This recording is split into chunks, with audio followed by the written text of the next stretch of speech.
Hello, everyone, and welcome to episode 146 of the RRBG podcast. This episode is brought to you by our friends in Thunderking Coffee. Due to the current pandemic, all the promo codes have been canceled. However, Thunderking Coffee has decided to sell their coffee at wholesale price, which is a steal. It's much better than the discount you were getting with our code. So go to their website, thunderkingcoffee.com, and support independent businesses. They're going through a hard time right now. We're all going through a hard time, but if we're able to support each other, I think we can get through this. This episode is also brought to you by our friends in Saints Joints. They make the best pre-roll joint packages available in the market, currently selling out of California, Washington, and Oklahoma. If you don't see it at your local dispensary, make sure you ask for it. And check out their website, saintsjoints.com, to support by picking up some merch, some t-shirts, and some other products. And finally, this episode is brought to you by our friends in Hella Hot Sauce, making some of the best craft hot sauce you can find in collaboration with bands like Hatebreed and Guar. Like everybody else, struggling through this time, unable to have their doors open, so anything helps. Go to their website, hellahotsauce.com, and pick up some hot sauce. Stay safe and stay clean, people. In this episode, I talked to the legendary Chuck Billy of Testament. We talk about their new album, Titans of Creation, that came out April 3rd. We talk about their animated video for Children of the Next Level. We talked a little bit about religion and aliens. We talked a little bit about him dealing with COVID-19 as he recently got diagnosed, and his thoughts on where we're going to go after this quarantine and where metal's going to be. And then he answered a couple of fan questions that I got. It was a real honor talking to him, and I hope you guys enjoy it. Don't forget to get the album. Don't forget to follow him on social media. And don't forget to check out the Patreon page. Cheers.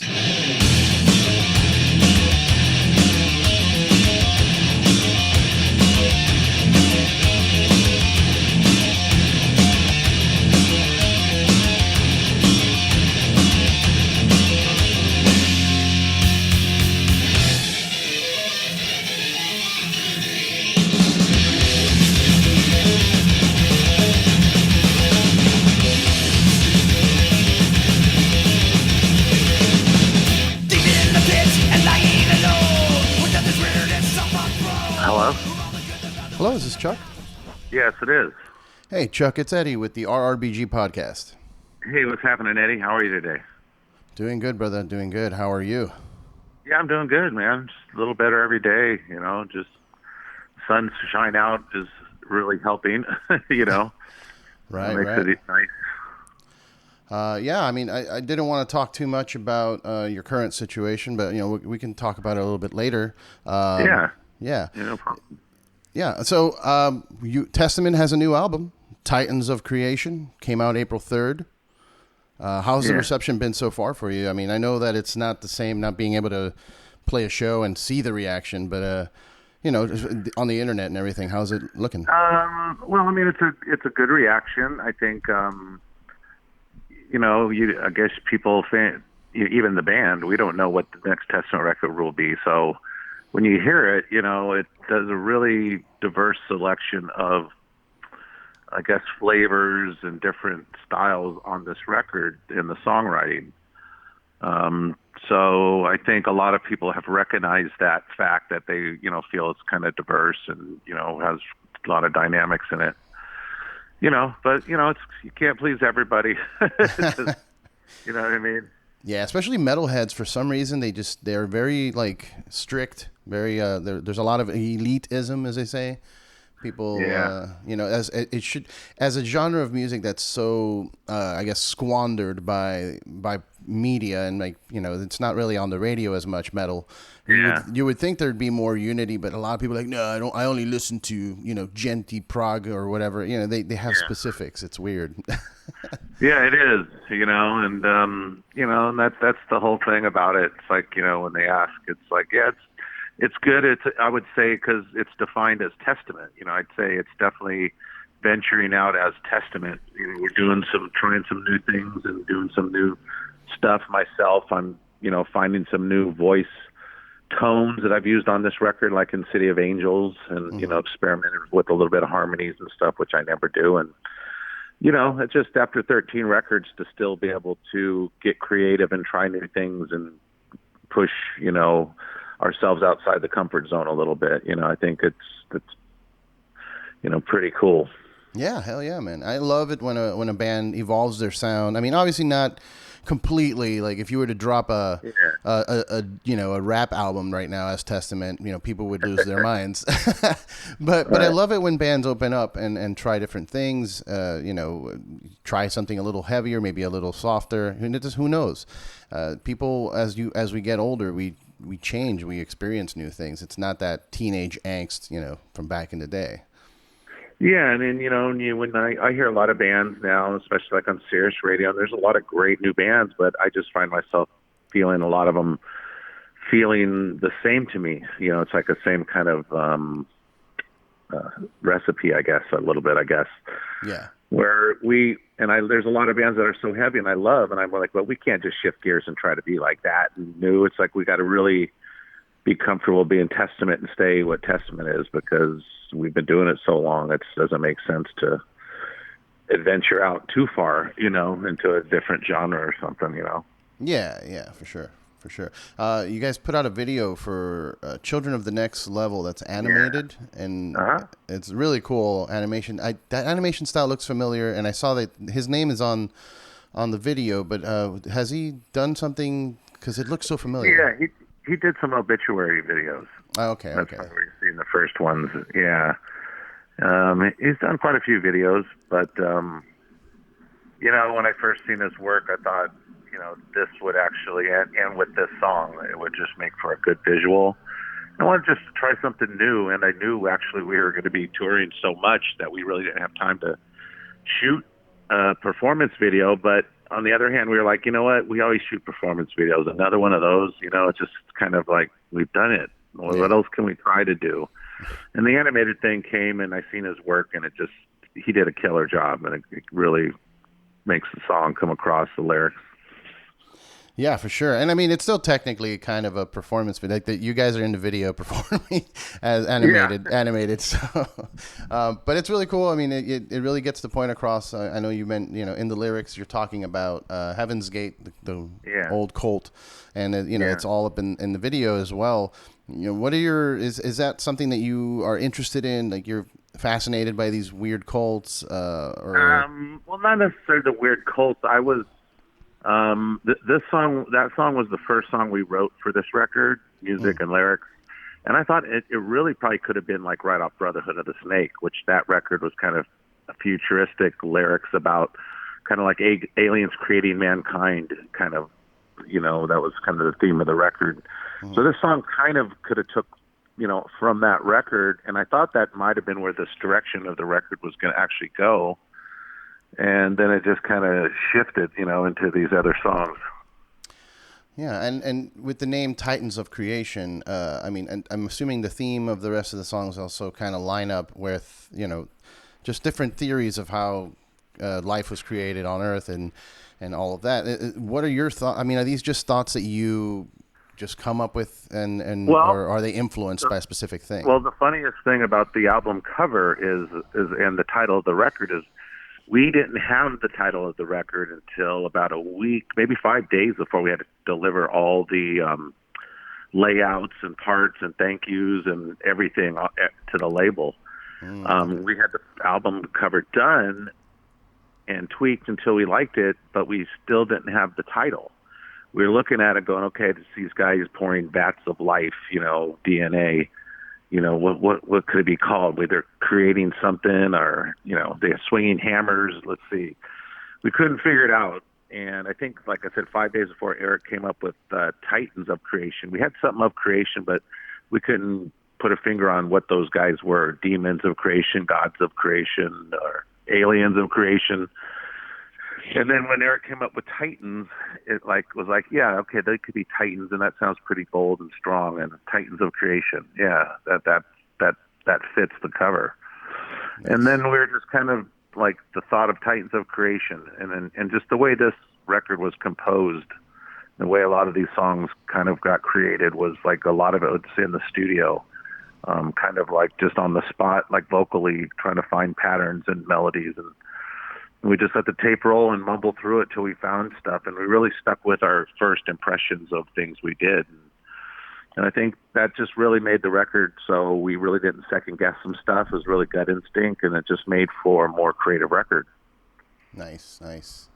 Yeah, I find it interesting. I mean, I've always been fascinated by those type of themes and artwork that portrays that kind of, the idea of creation. And, I was just curious, if that's something that you spend your off time researching, or it's just, an influence from a book? I had this really weird fascination on, I was born Catholic,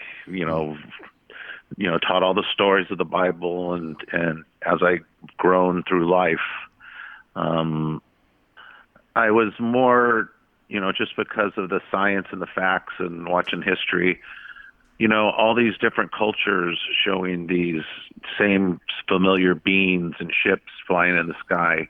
And,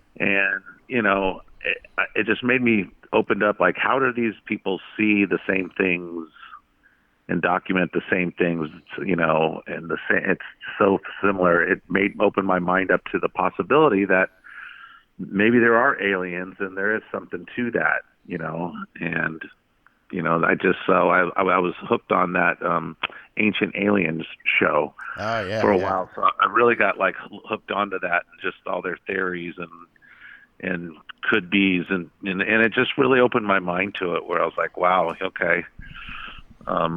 Maybe.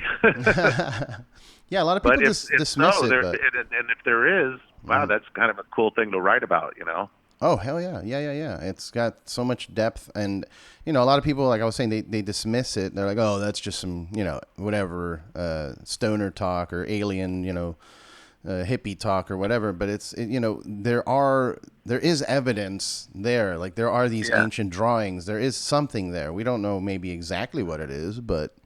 And just blew me away about all the things we have on our planet, of these created buildings and cities and all these huge stones that are moved and set in weird places. It's like, how did they do that then, when we could barely do that now with big teams and the equipment we got? How were they so precise? Yeah. There's something, I don't know. It's opened my mind to a lot of things. Yeah, for sure. I mean, I remember when I was younger, before that Ancient Aliens show came out, I had a friend hand me the book Chariot of the Gods by Eric von, I don't know how to say his last name, Daniken, but that book really, I thought I was handed some kind of secret manuscript, you know what I mean? I was like, what is this? This is nuts. So yeah, I definitely looked into a lot of that when I was younger, and as I've older, I've kind of just let it be, because I'm like, well, we don't have the answers, and maybe one day we will, but I'm not going to be the one to go dig around in Egypt and figure it out, Right. But it just makes you think that us and this planet and this big universe can't be it, and there's got to be something to this planet. What happened, thousands of years ago, and to where we're at today, are we repeating a cycle that's happened in the past that's, got to a certain point and then wiped out mankind and then started over again, and, Oh yeah. It's been a rough couple months, and like I said, I didn't want to talk about it too much, but you were diagnosed with the COVID virus, and I'm glad to hear you're feeling better. But it's not just the virus itself and what it's doing to people, but what the quarantine and all people losing their jobs, stores closing and all of that makes me, that's really what worried me the most. Because I was like, okay, so we have a virus, it's killing people. We'll probably get a vaccine or some kind of, preventative or something will happen. I'm sure science will figure that out.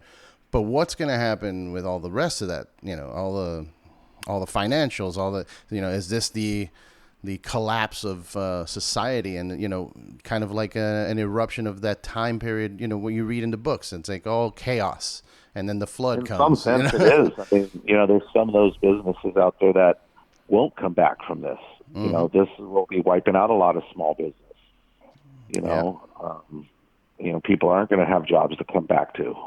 So things are going to be different and changing, and I think maybe people see and react to this because I don't think the world was ready for it, just on the shortage of a lot of things and having a plan what to do if this happened. And it just, it's crazy, that this has never happened and it's happening now in our lifetime. And I even trip on that even more so is like within this 100-year of my life on this planet, within this 100-year window, a lot has happened. A lot of things have evolved and happened. It's like, man, that's just a minuscule amount of time with what's going on in this planet, Yeah.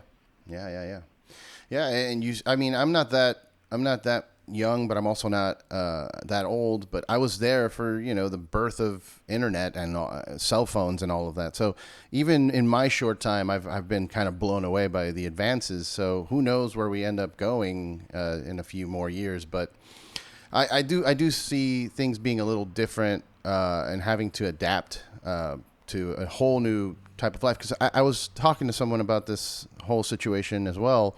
And I think, once the quarantine is lifted and people are able to go back out, I still think people aren't going to do that. I still feel that there's going to be a large group of people that are just going to be like, yeah, maybe I'll hang back. Yeah, they won't go yet. I think a lot of people are going to be timid about going or what they go to see and what they're doing. I think everybody's going to sit back and watch what everybody else does and what happens because of it. It's like, let them test the waters. Let's watch them, because there's going to be those diehards, especially metalheads, that'll just go, I'm going to the show. I've been dying to go, and they'll go.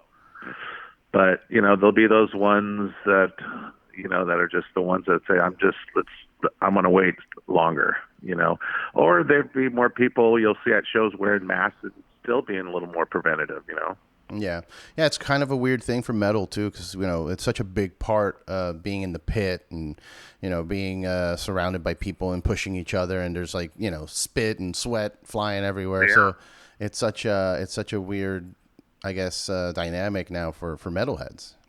Yeah, just for everybody, but especially music. How you're so close and into it and involved. Yeah, and I was gonna say it's mostly metal, but no, I've been watching videos of these like hip hop artists too that people are moshing at their shows now. So I'm like, all right, well, wow. I guess that's the new normal. Wow. Yeah, there's a whole genre of this weird like gothy metal sounding, like death metal vocals over hip hop beats. I don't even know what it's called. If someone's probably yelling at me right now on the internet, like, it's called this, but I think trap. No, it's not trap. I don't know what it's called, but yeah, wow. It's like a gothy metal, death metal. And you look at they're wearing corpse paint. They have wow. They have like the crazy logos of their name with like the tree branches kind of. Uh-huh. But it's hip hop. It's definitely hip hop. It's not metal. There's no guitar. There's no drum. They bring out instruments to a stage, but they don't actually play it. How trippy. Yeah, man. It's a weird time. And it was weird before all this happened. Things were.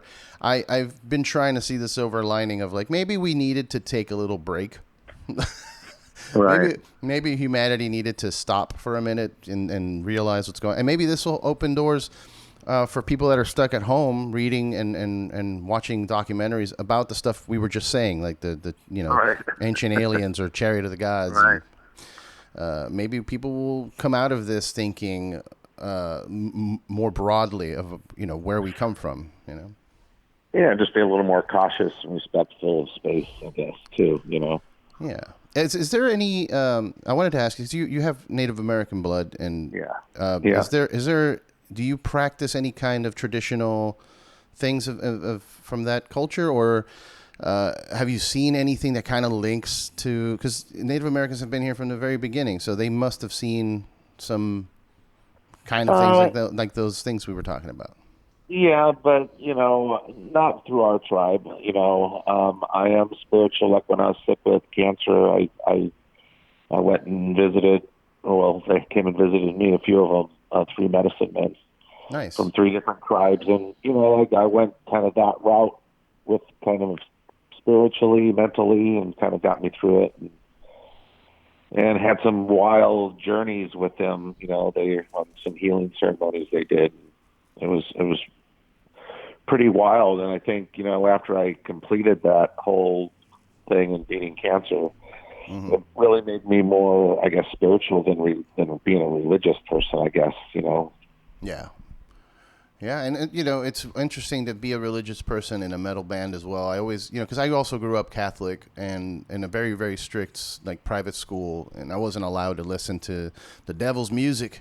So as soon as I got out though, and I believe it was 7th or 8th grade, I got kicked out. They thought I was possessed. They wanted to do an exorcism on me because I couldn't stop laughing in class. And it was just weird. I started listening to certain bands. Danzig was one of my first super metal things that I got into. But the second I got out, that's when the whole world of metal kind of opened up for me, and listened to you guys and Metallica and Pantera, Slayer, and it was just it was interesting to me to hear that there were folks that were still religious but were in a metal band, because it just seemed kind of growing up, it seemed contradictory, Well, you should see me. My mom was very religious, and I come home with my first record and demo going, "Look, Mom, check it out." Got a pentagram and a skull on it, and she's like, "What the, What are you doing?" She still supported me, but she was like, that's what is that on there? But I like it's just a logo. It's just the band logo, I like to tell people when they bring that up, I always tell them, it's still part of the same, story. It's still part of the same religion. Those people that are into the pentagrams and the Satan, it's still part of the same culture. It's the other side of the coin. Obviously, it's not it's not Jesus and the church and everything. It's the opposite, but it's still part of the same book. Yeah, and it's not always that. If you have a skull or pentagram, it's not like you're promoting or worshiping Satan. It just could be that you're on the other side a little bit. Yeah. You know what I mean? Yeah. You got a little demon in you. It doesn't have to be full on, but yeah, what it represents, I guess. Yeah, it's kind of like the yin yang, and the whole concept behind that. There's a little bit of the black and the white, and a little bit of the white and the black. And that creates balance. It's like you were saying, all these different religions have so many common threads that it begs the question to think deeply into that, or further into that. And the album, Titans of Creation, that made me think about all of that while I was listening to it, while I was looking at the cover, watching the video. So it's cool. It's cool that you guys are bringing that up. Yeah, I mean, it made that, especially the video, that song and the story of it. It just was really set up for. I mean, we couldn't do it any better if we did a live performance video. It wouldn't have the same. It wouldn't hit you the same. It had to be almost animated to really get you. Yeah. I wanted to ask you. I'm really good buddies with Adam D of Killswitch, and I wanted to. I know you were on their newest album as a guest vocalist. How did that all happen? I just got an email asking if I, Jesse would know if I wanted to sing on it. I said, of course, and they sent me the track, and I did what I thought I should do, sent it back, and they said, good job. That was it. It was just pretty quick. I was expecting to say, well, try this and try that, and they were like, no, it's good. I'm like, all right, That's right awesome. on. But that was a pleasure. That's awesome, man. Hopefully, if once all this clears up and they get back on the road, and maybe you guys can link up and do a live version of it or something, That'd be awesome. Yeah. I have a couple of questions. I put it out there that we were going to speak, and some people submitted some questions. If you don't mind, I'll ask a couple. I have my friend Yater here put, it's pretty cool that you detach from the world when you're off tour by boating and playing golf. As a musician, it's good to decompress. How do you think this new normal is going to affect live music in the future, especially in metal where there's direct contact? We kind of touched on that earlier, but yeah, it's going to affect everything we do, but just in music alone. I mean, bands, especially from a band standpoint, if you can't get to the show, they're going to have to start getting and thinking of being more creative. staying in contact with fans through maybe performing live or doing some cool stuff that product they come up with, or, you know, you might have to do that. We don't know when this is going to end or when things are going to get back to the norm, but I can imagine seeing that even venues and promoters after this, because they took a big hit now. Mm-hmm. They're probably going to be able to afford to pay top dollars to a lot of artists. They're going to be like lowballing, and things are going to kind of be starting from the ground up again. Yeah. You know, so it's going to be different for everybody all around. It's going to have to take a little bit of impact from bands to promoters to everybody. Yeah. Yeah. I mean, I've seen some bands do the Twitch streaming. Like, I know the band Code Orange did like a live concert, and there's a lot of musicians on like Instagram just performing in their rooms and playing guitar and trying to keep creative up and putting content out. But yeah, it's interesting to see where it's gonna go. I think VR might be where people go, but I'm a little worried about VR. I can't handle it. My eyes, I get nauseous. All right. Another question here from Seabass, my buddy Seabass. I've been a fan of yours for a very long time, since as long as I can remember. What's your favorite song that you've written, and why is it Into the Pit? It's probably Into the Pit. It's definitely one of the songs that's one of my favorite, but I don't know. I mean, there's so many to choose from now. I would just say in general, the more recent stuff we've been writing is probably some of my more favorite stuff that's just been more challenging for me. All right. Renee here says, you are beloved by many fans for many reasons, but towards the top of that list is your impeccable air guitar playing. Yeah.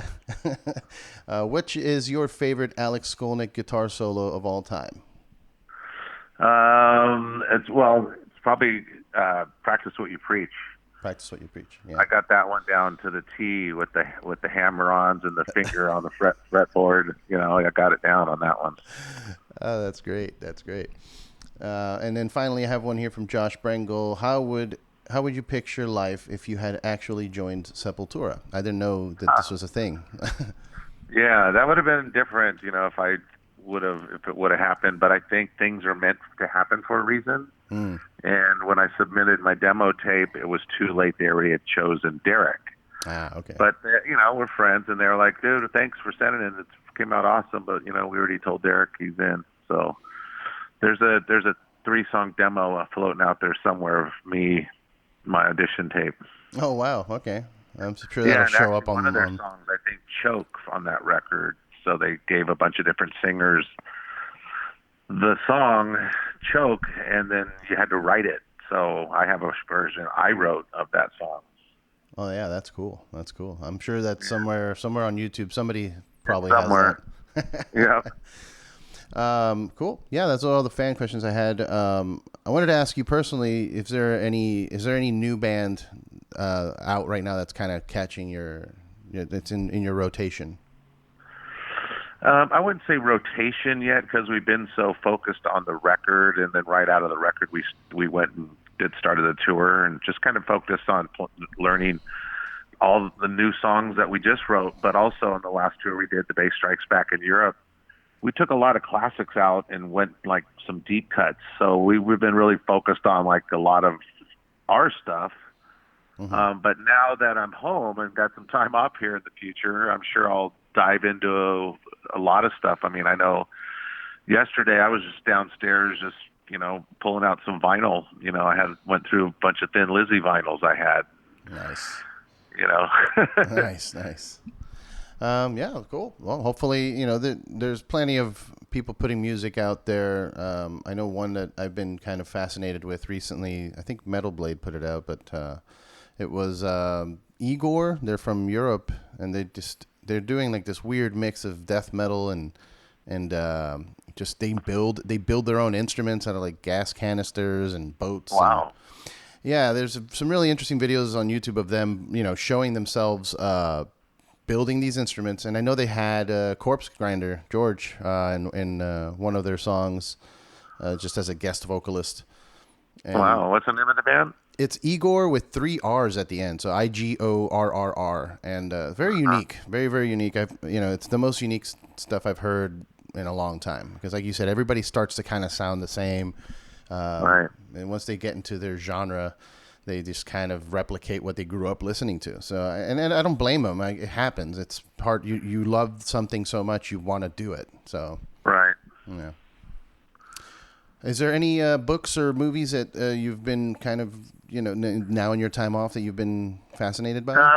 Well, I was just reading up Johnny Z's book. Oh, yeah. Nice.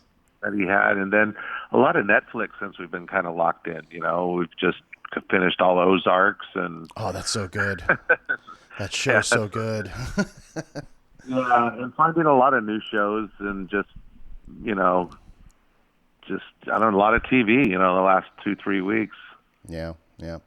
I had Johnny Z on the show as well. He was great. That book is awesome. A lot of cool stories. Yeah. Well, cool, man. I know we're getting close to the end of the time we have, but you guys have rescheduled your tour dates, I'm assuming. Yeah, we had to move it. I mean, we're waiting to still see how Europe happens, but I think that's probably going to fall apart. June, July, August. Yeah. We're looking to maybe book something at the end of September, October, and hopefully by then things are loosening up, and we'll test the waters and with the tour and see what happens. Yeah.